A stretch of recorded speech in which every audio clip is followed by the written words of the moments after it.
তো আমার প্রিয় বন্ধুরা, প্রথম ভিডিওতে আমরা দেখিয়েছিলাম এই ঘরে আমরা কগাছা তার কিভাবে ভরবো কনসিল ওয়ারিং এ। তোমরা যারা এখনো প্রথম ভিডিওটা দেখোনি, তাহলে প্রথম ভিডিও দেখে আসো, তাহলে তোমাদের বুঝতে সুবিধা হবে। আর এই ভিডিওতে আমরা তোমাদের দেখাবো তার ভরা। তাহলে প্রথমে আমরা যেটা করবো সেটা হচ্ছে আমাদের এই সার্কুলার থেকে আমরা তার নিয়ে যাব আমাদের ওই 4 বোর্ডে, ওই 4 থেকে আবার আমরা তার নিয়ে যাব আমাদের সেখানে ডিস্ট্রিবিউশন বোর্ডে। আরেকটুখানি তোমাদের বলে রাখি প্রিয় বন্ধুরা, এই ভিডিওগুলো খুব ছোট্ট ছোট্ট হবে, ছোট্ট ছোট্ট ভিডিওর মাধ্যমে তোমরা আশা করি পুরো কাজটা তোমরা রপ্ত করতে। এখানে আমরা দেখাও যে আমাদের একটু সামনে আসো, একটা 1 mm তার লাগিয়েছি আর একটা 7.5 তার লাগিয়েছি, যেটা হচ্ছে গ্রিন টেপ লাগিয়েছি, যেটা হচ্ছে আর্থিং। আর এটা হচ্ছে 1.5, যেখানে আমরা হচ্ছে লাল টেপ লাগিয়েছি আমাদের ফেস, আর এটা 1.5 যেটা হচ্ছে কালো টেপ লাগিয়েছি, এটা হচ্ছে আমাদের নিউট্রাল। আমাদের এখানে একটা ফ্রিজের বোর্ড হবে, আর এখানে একটা আমাদের হচ্ছে টিউবের পয়েন্ট হবে। এই তারটাকে আমরা নিয়ে আসবো এখানে, এখান থেকে নিয়ে এসে তারপর আমরা নিয়ে আসবো এখানে, আর এখানে আমাদের নিউট্রালটা কমন হবে। এবং পরের কাজটা যেটা আমরা করবো সেটা হচ্ছে, দেখো এখানে যে আমাদের দিয়াটা দুটো তার লাগিয়ে রেখে দিচ্ছি, একটা কালো একটা নীল। এই নীল তারটা আমাদের দেখো উপরে ওই যে ফ্যানের পয়েন্টটা হুক আছে, এখানে লাইট হবে, দুটো ফ্যান হবে না। তা ওখান থেকে আমাদের আসবে এখানে, এখান থেকে আবার আসবে ওখানে।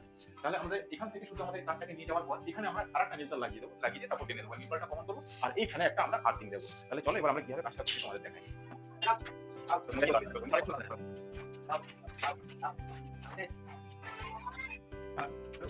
তো আমার প্রিয় বন্ধুরা, আমাদের হচ্ছে এখান থেকে তার ওখানে চলে গেছে, তোমরা দেখলে। তা আমাদের এখানে নীল তারের মাথা যেহেতু দুটো, একটা আমরা এখান থেকে চলে গেছে যেহেতু ওইদিকে, আর একটা হচ্ছে এখানে। তাই আমরা এটাকে মার্ক করে নিয়েছি, যেটা আমাদের সুইচ বোর্ড অব্দি। এটাকে আমরা এখন কেটে দেবো, কেটে দিয়ে তারপর এই মাথাটাকে আমরা আবার এখানে কাজে লাগাবো।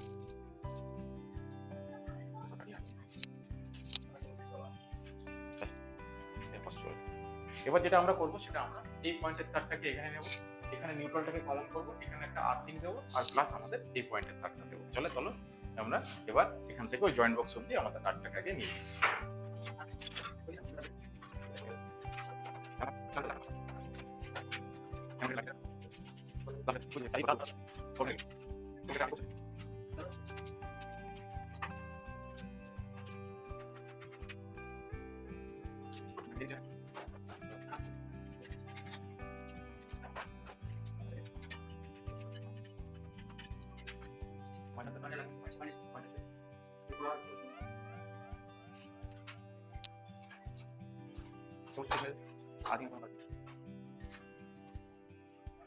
আর এখন আমরা এই তারগুলোকে আমরা কেটে দেবো, যেটা আমাদের পয়েন্টের তার আমরা সুইচ বোর্ড মাপ করে নিয়েছি। তারগুলো কেটে দাও, আমি এখানে ফেসবুকটা কেটে দেবো, আর আমার ভাবলাম এখানে রিটার্নটা কেটে দেবে। এখানে রিটার্নটা কাটলাম, আর ওখানে রিটার্নটা আমরা কেটে দিলাম। তো আশা করি আমার প্রিয় বন্ধুরা তোমাদের কাছে ভিডিওটা কেমন লেগেছে অবশ্যই কমেন্টে জানিও। নেক্সট ভিডিওতে আমরা দেখাবো যে আমাদের ওই জয়েন্ট বক্স থেকে, যেটা আমাদের ভাবলাম দাঁড়িয়ে এই 4 থেকে আমাদের এই 4 বোর্ড থেকে আমাদের এই ডিবি বোর্ডে তারগুলোকে কিভাবে নিয়ে আসবো, তারপর হচ্ছে আমাদের এই সুইচ বোর্ডে, আর এখান থেকে কগাছা তার আমরা এখানে নিয়ে আসবো। তো এখানেই করছি শেষ, দেখা হচ্ছে তোমাদের সঙ্গে নেক্সট ভিডিওতে। ততক্ষণের জন্য টাটা।